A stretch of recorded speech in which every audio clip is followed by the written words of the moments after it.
So, kamusta po mga ka-Streetwise? Ako po si Takero Miyamoto at welcome po sa aking munting channel. So, mga kababayan ito, no? Actually, ang dami po sinabi katangahan ni Sarah sa Australia.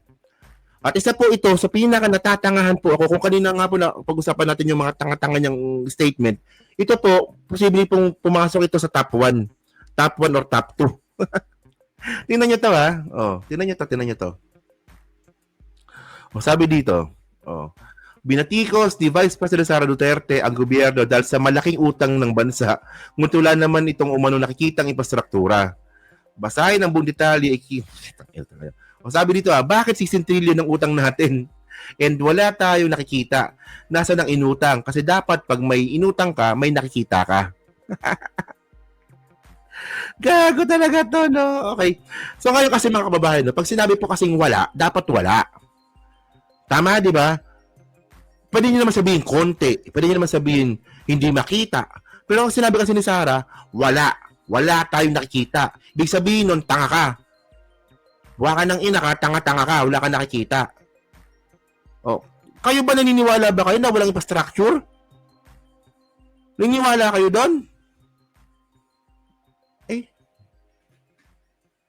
Tandaan nyo ha, Diyos ko naman, i-research lang natin mga ka-Streetwise. Diba, ako po, taga Iloilo po ako. Nagsisimula na pong simulan yung Iloilo to Guimaras na tulay. Sobrang haba nun. At didiretso po yun hanggang Negros. Oh, yung MRT mga kababayan magbubukas na from North EDSA to Marilao, Bulacan. Tama, di ba? O, MRT 7 po yun. Kung walang infrastructure, dapat hindi po napagpatuloy yan. O, nabuksan yung nabuksan yung extension ng LRT 1. Baclaran to Sukat. O, yung subway, 2028, magsisimula na po magbukas yung subway. Anong wala? Tanga ka lang. Kasi ang point dito mga kababayan, pag sinabi mong wala, dapat wala talaga. Kaya nga ako wala akong sinasabing wala eh. Ako ba, sinabi ko bang walang napagawa si Digong na infrastructure? O, di ko sinasabi yun kasi meron. Kasi pag sinabi mong wala, dapat wala. Kasi pag may napakitang isa yan, ibig sabihin nun, tanga ka. O yung Cavite-Bataan Bridge, o di ba? O. Kaya ewan ko ba dito? So, sabi pa dito, no, tinan nyo to. Magkano na po ang utang ng Pilipinas? Ayan yan ha. Actually, mga kababayan, mukhang hindi po talaga alam ni Sarah kung bakit po umuutang ang Pilipinas. O nga, explain natin maya-maya kung bakit umuutang ang Pilipinas. O, so, panoorin muna natin ito katangahan niya para kompleto yung topic natin. O, tinan nyo to, no. Proud pa siya talaga eh, no? Pilipinas? Puta, parang nilabasan eh, no? Tinan nyo dyan yung mukha ni Sarah. Tinan nyo yung mukha ni Sarah. Tinan nyo. Magkano na po ang utang ng Pilipinas?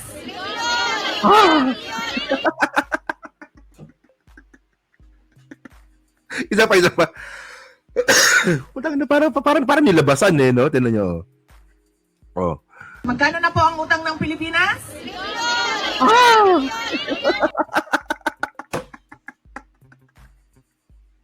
Putang ina. Magkano na po utang ng Pilipinas?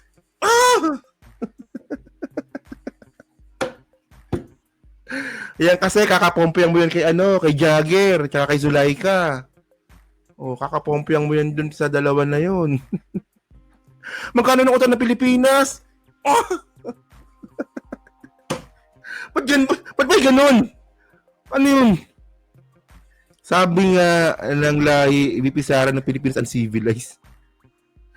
Parang nilabasan eh, no? Oh. Magkano na po ang utang ng Pilipinas?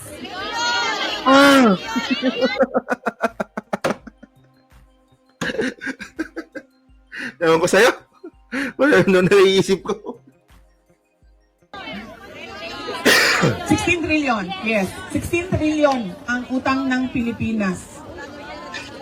Pero, at yan ay mamanahin ng mga future generation. O parang ganun din yung nangyari kay Digong. Oh. Yung inutang ni Digong, minana ni PBBM. Bubo! Of Filipino.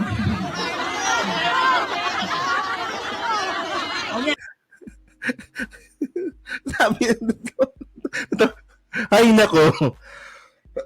I can't stand listening to her. O nga, no, di ba? Grabe, no? Ano ng future, ma'am? Diri lang sa karon. Oh. Pero, bakit hindi natin nakikita? Magutang, ganito, example ha. Magutang ako. Kasi gagawa ako ng railway system from Tawi-Tawi to Apari. Diba? Tawi-tawi.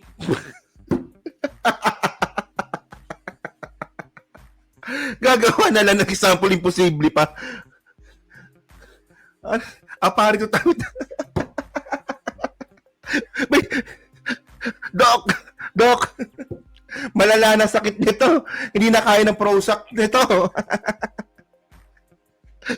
Hindi na kaya ng Prozac nito. Wala, malala na to. From Apari to Tawi-Tawi, parang Itbulagay, no? Mula Apari hanggang Tawi-Tawi. Pilit. Alam niyo mga kabayan, kahit anong tumbling mo dyan, mga ka-streetwise, hindi po mangyayari po yung from Tawi-Tawi to tren? From Tawi-Tawi to Apari?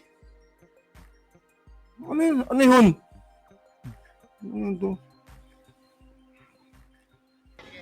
Magutang ako ng ganyan. Understandable. Kasi hindi mo naman yan kukunin sa sariling budget. Diba? It has to be a foreign-funded project. Pero bakit 16 trillion ang utang natin? And wala din tayong nakikita.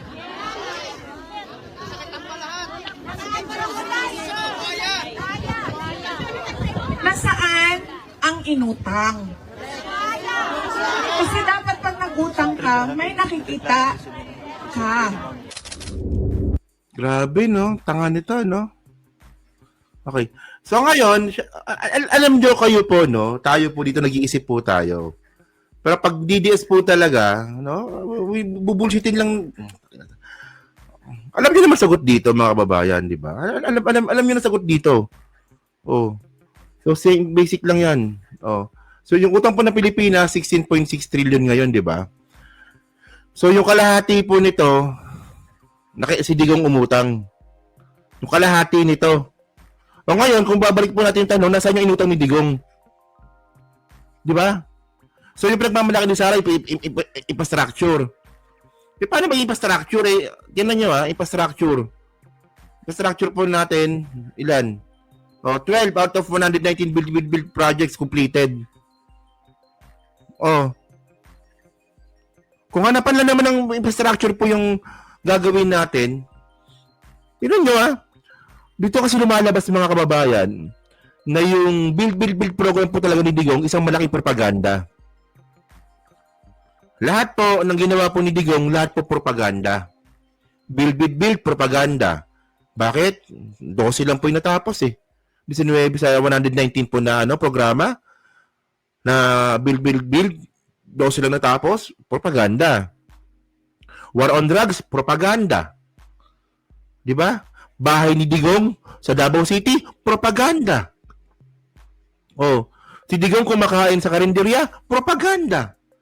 Lahat na lang po ng ginawa ni Digong, propaganda. Ngayon, di ba sinabi ko na nga kanina, kung hanapan lang naman pala ng projects na pag-uusapan, ang dami pong proyekto po ngayon, hindi mo lang makita kasi nga tanga ka. And by the way, mga kababayan, ito yung point natin dito Bakit ba nakakautang ang Pilipinas? Tandaan po natin mga kababayan na every year po, meron po tayong annual budget. Ito, explain ko lang Every year, meron po tayong annual budget. So, sa annual budget po na yon, taon-taon po, meron tayong budget deficit. Alam niyo yung budget deficit? For example, ang kailangan po ng pera ng gobyerno sa loob ng isang taon, 6 trillion. Parang 6 trillion. Di ba? Tapos ng 6 trillion mga kababayan, ang nakolekta lang po ng gobyerno sa loob ng isang taon, 5 trillion. So, ibig sabihin nun, para makompleto po yung budget ng isang taon na propose po ng House, kailangan natin umutang kasi nga po, mayroong budget deficit. Kulang po yung nakolektang tax ng gobyerno para po makompleto yung annual budget natin. So saan mapupunta ngayon yung inutang. Mapupunta po lahat yan sa mga ahensya ng gobyerno. Hahatiin po yan lahat ng ahensya. DepEd, DPWH, DA, o DOST, lahat bibigyan. At kasama po dito yung OVP at saka DepEd.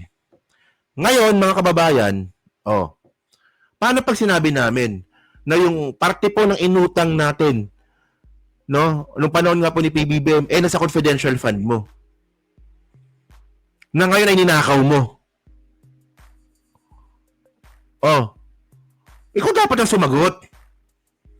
Tandaan nyo mga kababayan na, yung budget, kaya po tayo nakakaroon po ng utang because of budget deficit. Doon lang talaga yan eh. Di ba? Tuwing kailan ba tayo umutang? Tuwing budget season lang.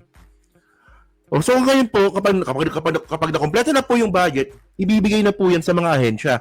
Kasama doon yung OVP tsaka DepEd na opisina mo dati. Ngayon, merong anomalya ngayon sa DepEd, merong anomalya sa OVP, pagdating sa confidential fund. So yung parte ng inutang ng Pilipinas, ninakaw mo. Ikaw ang dapat sumagot sa Kongreso. Nga lang, hindi ka sumagot. So ikaw ang sumagot ngayon sa taong bayan, sa pamamagitan nga po ng impeachment court. Di ba? Gets ba? Gets? Bobo eh. And by the way, ilan ba inutang ni Digong? 8 trillion? So kalahati na kay Digong. So ngayon mga kababayan, Ito. So, ang point natin dito mga kababayan, ito po yung debt to GDP. Okay. Tingnan niyo ito po yung debt to GDP ng Pilipinas. So ano ba ibig sabihin nito? Yung debt to GDP mga kababayan, ito po yung percentage po ng GDP ng Pilipinas kontra sa utang. So ibig sabihin nun, mas mayaman pa rin po ang Pilipinas kumpara sa utang natin. Kasi po, pumapalo lang po ito ng 60%. Sa Japan nga mga kababayan, tingnan nyo hanapin ko Sa Japan nga, yung nila, debt to GDP nila, 140% eh. Ano ba yun? Baka sabihin nyo, binibullshit ko kayo. Punta tayong Google. Japan. Debt to GDP. 216% pala. Sa Japan, mga kababayan. Syempre, di ba, idol ko yung Japan eh. Tignan nyo to Japan. Ayan Japan government debt accounted for 216% of the country's national nominal GDP in December 2024. So, ibig sabihin nun, kung debt to GDP pag-uusapan natin mga kababayan, mas malaki po yung sa Japan. Kasi 212%. Sa Pilipinas. Na tayo. Philippines. Hindi kasi mga kababayan po, yung pag-rate po ng utang ng isang bansa, hindi po ito depende sa kung gaano kalaki. Depende po ito kung kaya bang bayaran. Hindi po tayo pautangin kung wala tayong pambayad. Ibig sabihin nun, maganda po kasi yung ekonomiya natin, kaya po tayo nakakautang ng ganong kalaki. Philippines, 2025. 60% lang, Sabi dito, the Philippines debt to GDP ratio for 2025 is projected to be around 60.2%. Kung kukumpara mo to sa Japan na meron silang 212%. Kasi mga kababayan, kapag DDS po kasi yung kakausapin natin, para sa kanila, ang utang ng Pilipinas, magkano daw? 16 trillion. Ay, laki naman. Ganun kagad eh. Ganun kagad. Kasi wala po sila lang alam sa economy. Pero mga ka-streetwise, tandaan po natin, hindi po tayo pautangin kung wala tayong pambayad. Ibig sabihin nun, maganda po yung imahe natin, kaya pa tayo nakakautang pa. At syempre, babasihan din po yung utang ng Pilipinas kung gaano ba tayo kayaman. Di ba? Dahil pag may commercial, ano lang, i-skip nyo lang. Pag may commercial, skip nyo lang kasi hindi po ako naglalagay niyan. YouTube po naglalagay niyan. Oo. Wala pang magagawa dyan eh. O, di ba, so, ano pa bang bansa tingnan natin? Alam ko, yung ano pa bang bansa yung may yung may debt to GDP? Kasi alam ko talaga Japan talaga malaki. Tapos tingnan natin yung USA ba? USA, tingnan natin, America. USA. USA. Oh, USA 121%. 2025, oh, 120%. Oh. So, ibig sabihin mga kababayan, no, mas malaki po yung utang ng Amerika kaysa GDP nila. Ah, 'di ba? So, ay ganoon lang. Napaka lang naman, madaling intindihin naman ito, no? Saan na ba tayo? Sige, continue nga natin 'to. Stop natin 'to. Next.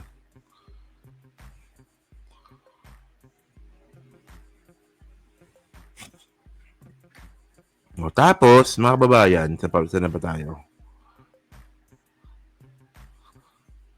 So, ngayon mga streetwise, no, kung makita po natin no, kung saan po lumaki yung utang ng Pilipinas nung pandemic, ito yun eh. Ito yun, di ba? Lumaki po yung utang ng Pilipinas 2020. So, ibig sabihin ito, nung COVID-19 po ito. So, ngayon, isipin ngayon natin, kaya pala umutang si Digong ng malaki nung panahon na yun kasi nga po, pandemic. Kailangan na pambili ng gamot, ng mga vaccine. Ayun nga yung point. Ayun nga yung point eh. O, umutang na nga tayo, pambili nga po ng vaccine. Ang nangyari pa, kinarakot pa ng Parmali. Di ba? Kinarakot pa ng Parmali. O, actually, may nabasa nga ako dito eh. O, sabi dito, record debt, ito, nabalita to noong March 2022 record debt not due to COVID-19 response. O. So, hindi pala sa COVID. Bureau of Treasury just reported that national government outstanding debt has reached 12 trillion as end of January 2022. Okay, the economic managers repeatedly justify its borrowing as necessary for COVID-19 responses. O, di ba? So, okay, sabi dito, di ba? In contrast, the Duterte administration spent 1.8 trillion for infrastructure. So, ang budget kasi ng Pilipinas noon, 5.3 trillion yung annual budget nito ng Pilipinas noong 2020 to 2021. So 1 trillion sa infrastructure. Tama ba? 2 trillion sa debt servicing, di ba? So wala namang COVID dito. Oh, the economic managers also press that false narrative that COVID-19 response bloats debt by claiming that there's 285.7 billion in foreign financing for pandemic response. O, di ba? So, hindi sa pandemic at malabo rin naman sa infrastructure. Kung lumabo po yung utang ng Pilipinas dahil sa infrastructure, bakit ito lang po yung natapos? 12 lang. Ngayon, kung meron dapat magtanong kung saan napunta yung inutang ng Pilipinas, hindi po dapat si Sara yun. Tandaan mo, magnanakaw ka rin. Katulad ng tatay mo. Oh. Hello po kay Abby Smith, maraming salamat. Thank you po, sabi nga ni Trillanes, yung tinurok, yan, ibang tubig, tanga ang naniniwala sa sinasabi ni Day. Hindi lang tanga, kundi tanga nga. Di ba? So, gets na, no? Okay.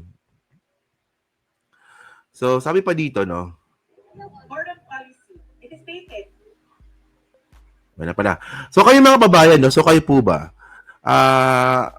Agree ba kayo dito sa sinasabi ni Sara na siya pa talaga ang may karapatan magtanong kung saan napunta yung utang ng Pilipinas? Kasi ang point dito, no? Parang pinapalabas ni Sara dito na wala kaming inutang dyan, wala kaming alam dyan. Kami kasalanan po niyan, si Bangag. Parang ganun bigyan sabihin eh. So, napaka-illogical, napaka-unfair pa. O, di ba? Yan, posible yan. Baka doon napunta. Napunta sa rewards ng mga pulis na pumatay sa inanalang adik ko. Baka nga doon nga. O, di ba? So yun, so comment lang po sa baba, binabasa ko pong lahat yan. At syempre, no, next topic tayo. Ito, last topic na po natin. Ay, maraming salamat ha. 600 tayo ngayon, kahit madaling araw tayo ha.